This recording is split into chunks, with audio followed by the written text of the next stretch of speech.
พบคนงามสื่อสาวแลโอ้สาวแลบ้านนาเจ้าตาหวานได้พบน้องคืนนั้น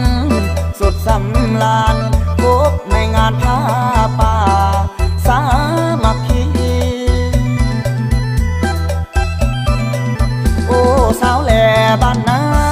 เจ้าสวยเด่นดังพระจันทร์วันเพ็ญนั้นเป็นสี